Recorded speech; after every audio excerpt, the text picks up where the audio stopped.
Martin Mahua, Wenonsea, les minons, tout béjin, mi gben, mi lo momi, koro agbagbe jin mi lo, Martin Lebu TV ji, fongwe ganho, no eje ruto meleyo, minase, hotaleji mi karambe sen mi hwe. Miat no menjile ya ko indo sin ho ro to mi to fi onu mo kotan dion te yo e ro kan iwe me do mi nyonu vide de timbo ye so o ho de wo so ya teji boran se ho na no yen me na bo de me dali jina e ro da i ho le mo na mo me de do fe de me yo e sin ya ko indo e we blo bo so khle to si le do fene no kon de ji po me de po e wa to ton me ado gbe ton mi titengbe Minatundo menjile ofie mi de die o nu bla bla era yoji boy sincèrement les gon si akwa we a Quaresma do igreja católica si akwa de so ero iwe hon ati se kwin e kono ho nu tutun we no eyin blan bo ko de gudo ne on tin akioji yo egbe gbo lobodo yin sa iwe e ba hide su titenge cho ho we deji e sato poto e hoto po ero alo yan lo me yo ne on do mi si cho ho de vonale a ho de do ho lo le mentile mi kudo gbata lo mi de do bono mi na ici kanomi.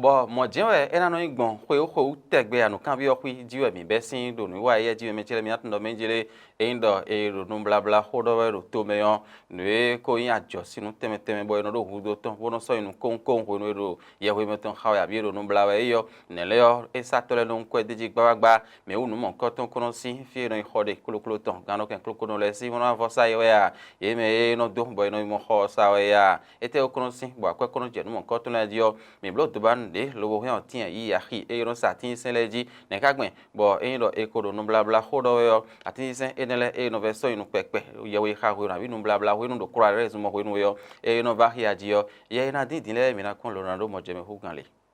Numla bla wenu e midi, but no vito malele do numla bla iton mo iglesia católica vile lo do Quaresma wenu ine. E lo mo le jegun akimi ton le de we lo nu yo egbon fo pede e ya ogbeton supo mo jen gbeton le vo de po ine do ati se miton do akile meon e inde bo va hi de sun numla bla wenu din. Ati se ka inu tajide bo e do de ho bo do numla we yo e no du lo no tununa e di e ka va hi kaka da khile ji we e lo meon akwe je ji le gbagba bo me e hoto teme le yo ye ro ho cambio ide le nu ye kana pa me do waji ye me ka yin sisa to le lo mo le na agbe bo do na bo sanu pepe yo e we ka inu e mi anu kunu ye be de wo da khimi ton le me ana le yo dum blawe ka dum blawe dum bon la bi ko va chobo wa je dum blati o de le ro nu blawe ti on le yi pele yo vo je no le ko bi to no le ti on ko so mo da mo fi je le akwa ji we de dole ti da yo mi na sa pon we ti on pon we so de pon ene pon ko aton to sa pe le ti on bi o kwa yi we yo vo je to pe kan api amagale mu le bi o ti ye pele ene ka de o ho ro kuropo ko so no va hi ko to me da yo no ho pon we no ho aton pon ene aton to sa di on ero ene pon ko no fe onu ye tantam ati fere va hi kwe kan de to me we gba kwe we support to me e we zon ejo era jo me gan din cho e sin ba kle ton bo fi on do simen ba da na do tun na e mo ri na da bodu e mo ja du do tun na kwe de e na ho kwe ma si ton na blogu e va hi kwe de yo vo sin de an de ana na de budi yo vo par exemple de yo vo sin de va itam pastor ko ye sun kwin ma kwin e su va itam ye mi no pon ko na bi o chaki de to ye jeji pe je na ji tam e mando kwe nu blabla ton alio quaresmo e igreja católica ton ya nu blabla e no vimi ton malen le ton nu ene jemi no mo hwewe akwe no je atin senle jili e kaka lo bo horonde u e wa ti nu sin dodo bo hwe tegbe yo atin sen va hi ho jemi na no do nu blabla sin hwenu alote ka si ho zeduna bo e mana wa don ise ndidi meton podo nu va hi ho do akhimi ton le ko so cha bo me bina ho de bo nu bina indo fe yo nu kan bi hwe nu blabla ko ve wa ho atin sen ko ve na ene bo mina ya gon de voji mana tin ko ndo bon chile yo ko into wo man ko ton do mi enu wa si be me ya ko into wo ne kan agbon be na fi nunu be ne vile bi huero canton howe de tin bo e so no agbon lo te bo blo boy bo so da kon bo ye mi ko mi mo ele yo e na dala mi na do mo jeme ma mo le yon nu le le ro ma le vle fene ya no e je bo ka hen na je we kon do blo no mon coton e yo do celle qui revient ye yon nu e le ko ale fi kai ne ka gbon be ka le ko aji yoro tinti me ko do men jil wezo blo no mon coton le ligne tame eminde yo me ra ho pel feed to pro e we blo no mon coton bo Carlos a de kan bizinsu e blo yo ko de tombo forten to célèbre e yan blo wa pon celle qui revient ye yon no le ko ale yo e so te ko do men jile adan na gbo me bo na mo me lo o zun kanda ho de me abi gbe toro de me bo fi ka e mo me de yo u fe wa isero ton e kun do e jinja yin bo kan fle o da lo gba bo pon bo ko nu po won mi ji o atlantino e igbon bo gbon o fe dede me lo cho kaka bo aleko a e ka leko a o fe be isero ton yo ina zon lo ba kan me na ku me han yon no e no amo me de do fe dede me bo fe ne le me no amo me de yo e no na zon bo ba kan na ku me han e na site bo na fa so mo na kwa do bo na kan je me de o do me jire tanda me on fi be si na level leko a fine le do ezon bo e suin o no mon coton ene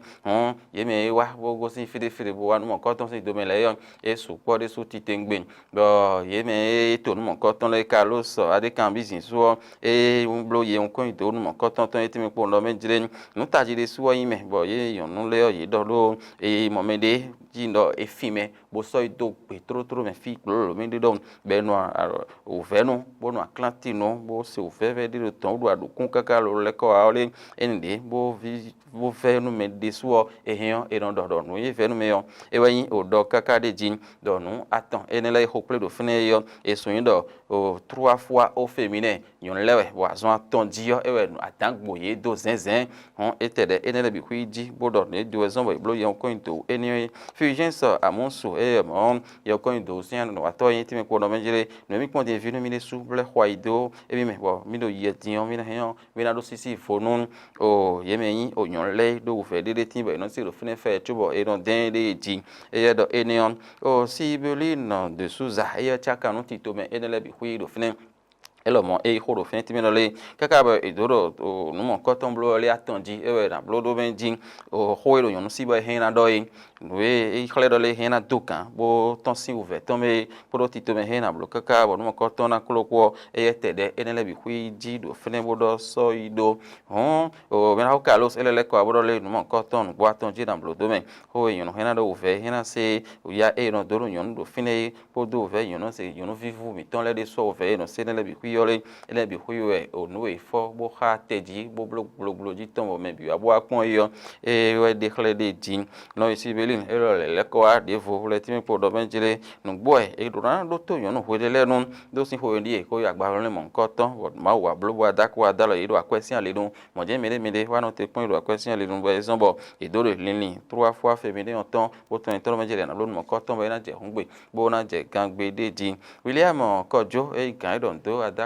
sinu yo elomo e wa do tono e ho be de su ti tengbe ni be do be ti me do benjire e na do gbe ton e we do e kle do le no yin ho do be no mi ton le yo e do na do no kon yi no yin to mi ton yo mi do avan so mo na so do ajo nyon le yo e do le lin bo blo mo hun be yo be e no plo me de men e hen yo e na de aide na no bo pe lo e ka jija e hen na ka ho ge bi o mi do anyon no yin yo ko do chin ka de an teten ka hen na blo bo to che yo no kon yin na tin du yo na tin yo be da ho e do e le bi hui le kana blo bon ble to nde vu ho kamo bo no yin to mi le na no so da jo hwe me le na no to mo na no ipon mo na kana yin wan ha yo e dan blo no mo koton hwe bo bo mera ho eyin o di doctor mina go sin ale ni onu wana do hode fodo mi do fi mina do menjire o follow a ho mina do din follow a ede yo ede teme ton on teme ton ka de yo de tekpo gbeto ko no po kanji we yo e do fi de follow a ro do fine ya o ke gbe ton isoro te ru nu mo ko ton yo mi de mi ho tin e le yo ji bo mi ya yo ji yo me wana ko e do to ko e ho to ko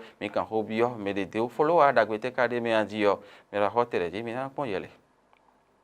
fleur là ayant bon nous d'accord ou après gbeto fleur parce que fleur un bon support gbeto fleur de fleur din bono nya ya le fleur de fleur bon fleur chanston donc si les fleurs de gbeto do fio donc fleur et nous les éto sous bono zombo to no nyon de pe bon nous fleur de ko de gbe no nyon de pe bon fleur là pour vertu et ton le pour et do poko gbeto pour no wada gbe nu gbeto no wada gbe nu ko gbe nous me va donc me fleur mandé mais gbeto le il en faut le gbigbo mais bon agbasa me de so il en faut c'est parce que le gbigbo mais so de fleur no wada gbeto sin gbigbo wo nous fleur mandé fini esi so wa so ne le ya do agbasa de sun côté yo fifa de fleur no na do gbigbo yo nous fleur mandé fini fifa ne le sin de ya do nous aussi voir de timbo ko me wa ko so dion fleur do gbigbo fleur no fifa na we I think pour fleur ko le no fifa na we bono na bono le vo na chokon donc nous fleur podo fleur mandé ya et na fait nous gbeto mais mando fleur ko iton le gbe ya conseil de nana yo e go ni support do yi do fleur de no poisson dion fleur de no nya yede do ko gbe mo fleur mo ko to mado ko me ne le ton gbe ya e do ni support do me ko gbe ni yewe fleur de le di me no na fifa do ko gbe fleur de le tin di me no ko da gbe sin kan bon hoyan no de ya nous essaie pas jardin là c'est fleur le donc fleur fi de gbeto de yo fleur do fleur mais de mando fleur do ko gbe ale yo yeni je fleur sin ko kambeji eni bonu yiri te sunu je fleur dodo ko eton le gbeji do aso de aso teme de fleur no gbo esuko ene mentele mi mina gbe kan de rumna tin po ndo menjile ndida ho mi na do no meeting eyin so yan to ko sabo da ya lo da do to no kumi agbangba bo ma bo do kun agba na we no wa ho do fini tin yo sin azan foton de ro ko e ko bebe le ko azan foton de ho no konton o majestic bene eyin canal olympiada ye we de u de do wolo gede Guinness World Record e we lo do bo mi ra ho delphin agbeto ga e we de ru do we klon ndida do ali eni onu azan e ko bo na blo e ko blo je fini din le de gbon yo mi ho yan tin ida li tonon me de mi ton jete bo kan ho bi o lora na amusuga e me mo kan chanu tito mo we do yin o majestic beneto ton e ti me po no benjele o no boy e do ndawe kaka je fini din azan foton ka poro no kon azan foton ka tin be ka o ko do akume lo ene ko wai azan foton e blo wai le me yo le wo le me la ho e poro ganji menji do le kana blogbon friend ti bonu bi na jeru ganji e poro kanton ho trolo e be ye ve onu ye kun tele de wo do menjele no na ngbon le o menji do e ben de to le maton no menjele e don se o ve de me anji o ve e kun hande ko mo jen me la ho delphin de so era o ve de mo e fe de jin lo ka je friend ye he na do gbe nu be den ville me dalo ye lo jinu kun si ale no me dalo ye da kwesi ale no le me dalo ye teme lo ta ji o gweta ma bruton le to gbe ye be den ville bi e kun o me de gbe de ko menji lo friend yon e ro ina so ganu mo na inu de me so no e ko lento te gba we do asan foto men e claro po no benjele kezi gbero ko eglo kaka e roman dudu nu touch of vino ti o vile afo e kan ton gbanje jide jin e blo nu ko ton kaka je fini din be kale fo po asan foto be dam lo yo le adon poro tenen on e kun si ko do tin le ko do nu de ude kaka je tin o menji to le nu kun pe to me ra ho we bo nu e na si ko blo do adoko sa boranda nu asan e ko le yo e ro kun pon khawe me na din la me ni e to na pon konton e me na pon le ataglometon manchi koni vla fone ruwan e ka de gwandi yo e do nele bi hui bleu do fenen azan e pro no konton bo e na se huda na yo e ro bia ko do menjire e ni zon de wo adalo ye do fenen menji ma kondo mo wo bo chi gudo e da me bi hui do le heon e na dalo men de ji azan foto e po yo le me na ho delphin e ro bo han se do me bi do menjile e kisi alo do ajara la se do won le o no bi na indo kanji bagba hon le mon koton de so e de be gbon bo me bi ro iwa egbon bo do taji yo keze gbero po le erongbon fiye touch of ino ti of sin kwede le we abi atomo do man dudu mon koton de ji won si ku dalomi no azan epo le yo e na vivinu emire so titengbe bo eton gbadan din ton mi na so do fene e na chen do poro mi ton le akulon gbero to ma wa o so ira hon yo mina pe